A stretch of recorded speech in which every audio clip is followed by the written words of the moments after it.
Bonjour, c'est Claire-Lise. Voilà, je suis en train de démarrer avec vous un audio où je me propose d'investiguer avec vous quelle serait l'ombre de l'énergie de septembre. Alors, on est sur un podcast qui étudie l'énergie de chaque mois en lien avec une roue chamanique qui nous a été transmise par des contes amérindiens. Donc c'est très particulier. Si vous tombez par hasard sur cet audio, peut-être que vous n'allez pas comprendre grand-chose de ce que je vous raconte. Et si ça vous intéresse, eh bien, il y a tout un tas d'audios en amont qui pourraient un petit peu vous expliquer des choses. En tout cas, là, je m'adresse aux personnes qui suivent ce podcast depuis un moment. Alors, j'ai envie, j'ai le désir de nous aider à plonger un petit peu dans quelle serait l'ombre du féminin, c'est-à-dire la fréquence du féminin en nous qui est dépolarisée et inversée, et qui donc va s'exprimer en ombre là où elle pourrait s'exprimer en lumière. On pourrait aussi parler du féminin dévoyé. Quelle est la différence entre la blessure et l'ombre? J'ai envie de dire la blessure va générer de l'ombre, va générer les états de choc vont générer autour de la blessure des dépolarisations et donc des inversions émotionnelles, énergétiques, de pensée, etc. Mais quelque part, quand on nettoie notre blessure et qu'on repolarise tout ça, tout repart dans le bon sens et on guérit.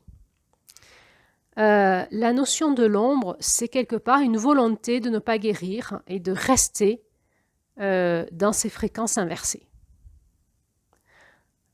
Pourquoi il y a de l'ombre et de la lumière? Alors ça, c'est les lois de la Terre. Hein. On est dans un espace de dualité. Et souvent, l'ombre nous permet, nous pousse, c'est comme des contractions, des choses qui nous compriment, des forces qui nous compriment et qui nous poussent à aller vers la lumière, tout simplement. La gestion de l'ombre et de la lumière, c'est c'est l'énergie de juin. Et c'est important quand on déploie un potentiel ou une fréquence particulière d'apprendre aussi à maîtriser son ombre parce que en permanence, il va falloir qu'on joue entre l'ombre et la lumière de ce potentiel, toujours. Donc je trouve intéressant de se demander ensemble, mais du coup, quelle est l'ombre du féminin sacré, de l'apport du féminin sacré, l'apport de l'Ouest? Alors, c'est ces personnes, hommes ou femmes, qui ont beaucoup de féminin.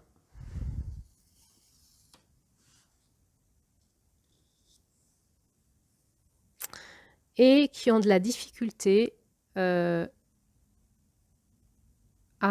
solliciter du masculin en elles. Il y a un refus du masculin.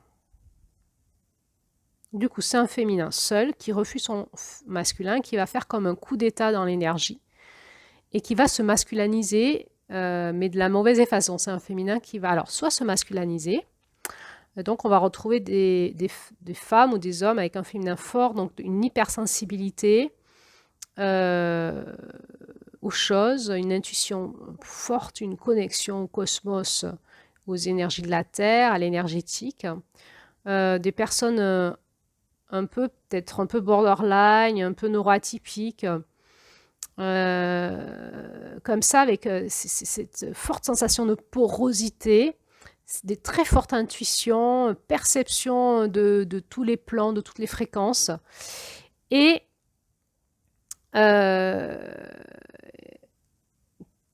ces personnes, donc, ça peut s'exprimer de plusieurs façons. Soit il y a de l'intuition forte et il va y avoir une rébellion à ce que ces personnes perçoivent, parce qu'elles perçoivent quoi? Elles perçoivent une réalité sur Terre, duel, avec des énergies pas sympas. Elles ont l'impression d'être des victimes, elles ont l'impression d'être envahies par ces énergies, elles voient l'ombre partout, ou les jeux des personnes, enfin une forme de clairvoyance du féminin, hein, de l'intuition forte du féminin. Et ces personnes vont développer un masculin en lien avec leur positionnement un peu de victime ou de sensation de négativité. Et ce seront des personnes féminines qui vont devenir masculines, mais dans un masculin malveillant, qui correspondra à un féminin malveillant et qui s'ignore ou qui se nie. Donc, ce sont des personnes qui vont beaucoup dénoncer le masculin des autres, sans s'apercevoir que, en fait, c'est un effet miroir avec le leur, en fait. Elles se voudront féminines et elles vont partir à l'attaque des énergies masculines, maltraitantes, perverses, violentes, etc. On va retrouver finalement un féminin dur qui ne va pas utiliser son hypersensibilité au service de la vie de l'amour, mais au service de la critique, au service de la négativité et finalement de la destruction, qui refusera d'aller dans l'alliance avec le masculin et qui va partir au combat du masculin. Donc, en fait, elle va développer l'énergie de Mars en face, forte dans la dualité. Et finalement, ce sont des personnes qui vont être dans un féminin très fort, mais très maltraitantes avec leurs propres vulnérables. Donc, où elles vont demander quelque part à leur énergie sensible de tenir, en fait, ces grands écosystèmes maltraitants dans lesquels elles évoluent, sous le couvert qu'il n'y a pas le choix parce qu'on est dans un monde horrible. Alors que si elles passaient avec leurs énergies du masculin sacré, en sortant de la dualité, bien, leur vie changerait et elles pourraient décider de protéger leurs vulnérables et de partir en quête de restaurer en elles ce masculin, ce féminin et ce vulnérable. On peut retrouver ces personnes qui finalement sont comme dans un syndrome de paranoïa, où elles ont la sensation, parce qu'elles le ressentent avec une énergie féminine très forte, de plein de choses pas sympathiques dans les relations autour d'elles, dans l'univers, cette hypersensibilité exacerbée, avec comme ça un féminin qui va devenir,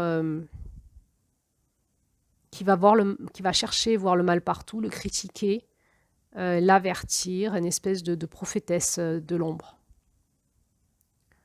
Alors, le truc, c'est que c'est vrai ce qu'elles voient, ces personnes. Elles ont une hypersensibilité au subtil et elles peuvent aussi prédire éventuellement que ça va mal se passer, ça va mal finir, voilà, qu'on va mal finir, que le monde va mal, qu'on a un mauvais pressentiment. Mais simplement, comme elles n'ont pas développé la puissance du féminin et la puissance de l'amour, elles ne voient que l'ombre en fait. Elles ne voient pas la lumière et elles ne connaissent pas la puissance de la lumière que génère le féminin sacré. Souvent, on a affaire à des personnes qui refusent le masculin et qui donc refusent leur responsabilité. Elles se positionnent en tant que victimes, abusées, pénétrées, envahies. Elles mettent en avant leur hypersensibilité, elles demandent à leur écosystème de s'adapter à elles en permanence. Et il y a un refus du masculin, c'est-à-dire de reprendre sa responsabilité et d'aller à l'intérieur d'elle-même, par ce regard intérieur, voir comment ça fonctionne, développer la conscience du masculin, sortir de l'espace de la dualité Mars, pour aller, avril, guérir leur âme, et tout le processus avril, mai, juin, juillet. Souvent, quand on est comme ça, quand on a des énergies féminines très puissantes, très fortes, très développées, on a besoin, c'est vraiment une quête, de trouver son masculin pour revenir dans l'équilibre et dans le côté un peu sacré, le côté fonctionnel, j'ai envie de dire. C'est toute la recherche, elle est là. Un féminin sans son masculin n'est pas quelque part viable. ces personnes vont prêcher la bienveillance despotique. Il faut absolument être bienveillant tout le temps. Tout le temps être dans la bienveillance. C'est des injonctions de bienveillance parce qu'elles sont dans une telle sensibilité que le moindre agressivité les pénètre, quoi, les stress. Or, la première chose que va faire notre masculin en Mars, qu'on va apprendre, c'est à tenir la confrontation, se positionner à tenir la confrontation dans la dualité. Et accepter la différence et à monter en puissance dans notre capacité à confronter et à se positionner. Donc c'est ça, elles vont refuser le conflit, la différence, une forme d'emprise, hein, où il faut être bienveillant, doux,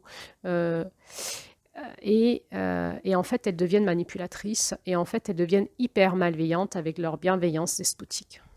Avec un refus du conflit, le conflit va être nommé comme étant malveillant. L'opposition, la confrontation va être vécue comme étant malveillant, pas bien, et donc il y aura des formes de critique. En fait, on ne peut pas vivre avec ces personnes-là, on ne peut pas vivre, on ne peut pas être différente, il faut qu'on se soumette à leur despotique hypersensible, sinon on est critiqué, quoi. Alors on va en retrouver de ces personnes, il y a des personnes comme ça qui sont thérapeutes, qui animent des groupes ou des cercles de femmes et qui vont mettre des injonctions de bienveillance dans leur cadre. Attention, dès qu'il y a des injonctions. La bienveillance, c'est pas sur commande, hein.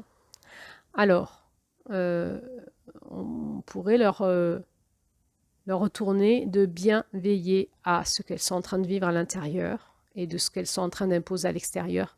Sauf qu'elles sont comme des passoires. Il y a une telle porosité que finalement, c'est un peu des syndromes psychotiques non décompensés ou décompensés mais qui cherchent à pas trop décompenser. Et c'est vraiment difficile d'être en relation avec ces personnes-là.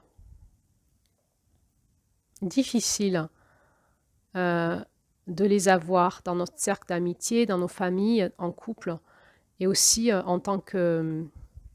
quand on anime des groupes, de les avoir dans nos groupes, parce que elles peuvent vriller rapidement. Elles sont comme des tambours hypersensibles. Et ensuite, quand elles vrillent, vous ne savez pas à quoi elles sont connectées, parce qu'elles peuvent avoir des connexions aussi dans le cosmos. Voilà, donc elles peuvent être facilement possédées, en fait. Et amener dans le groupe des énergies de possession. Donc, c'est pas simple à gérer.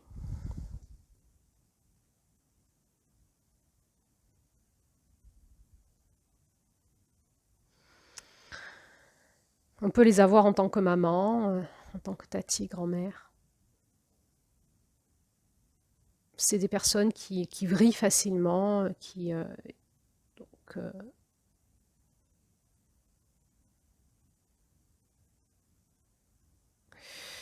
un système nerveux très fragile. Alors, bon, peut-être que vous reconnaissez, qu'est-ce qui fait la différence entre l'ombre et la lumière du féminin? C'est-à-dire qu'on peut avoir un féminin quelque part blessé, ou là on peut entendre par manque de masculin tout simplement, de masculin qui s'est réparé. Et le féminin, il n'est pas blessé. C'est le masculin qui est blessé. Le féminin avec un masculin blessé va pas bien en fait. On peut être comme ça en fait. La différence entre je suis une femme qui manifeste l'ombre ou une femme qui manifeste la lumière, c'est-à-dire que la femme qui veut manifester la lumière, elle va devoir gérer cette ombre-là aussi, c'est qu'elle veut guérir, c'est qu'elle cherche le chemin de la guérison et qu'elle va accepter de travailler dans sa responsabilité, de sortir de l'état de victime et de partir en quête initiatique de comment, petit à petit, qu'est-ce que la vie, qu'est-ce que son destin, comment son masculin va la guider pour ces étapes initiatiques de guérison, pour comprendre ce qu'elle est en train de vivre et où ça l'amène. Et souvent, à fur et à mesure du chemin, et c'est long, de la réparation de son masculin, elle va arriver dans cette puissance du féminin et là, en fait, ce sont des personnes qui sont porteuses de la puissance du féminin sacré, en lien avec un masculin sacré qui a été réparé, qui est en place. Et ce sont des personnes qui ont une très grande puissance sur Terre et dans le cosmos. Et donc, c'est dommage de ne pas se mettre en route, mais il y a un vrai chemin initiatique important. Et la clé, ça va être d'accepter de sortir de la victime et de rentrer dans la responsabilisation de ce que l'on vit et de ce qu'on en fait. Voilà. Eh bien, voilà comment m'inspire ce conte et cette énergie de septembre en lien avec son ombre. Peut-être qu'il y a d'autres choses. Vous pouvez le mettre en commentaire s'il y a d'autres choses qui vous viennent en lien avec ce conte. Et je vous dis donc à bientôt pour la suite.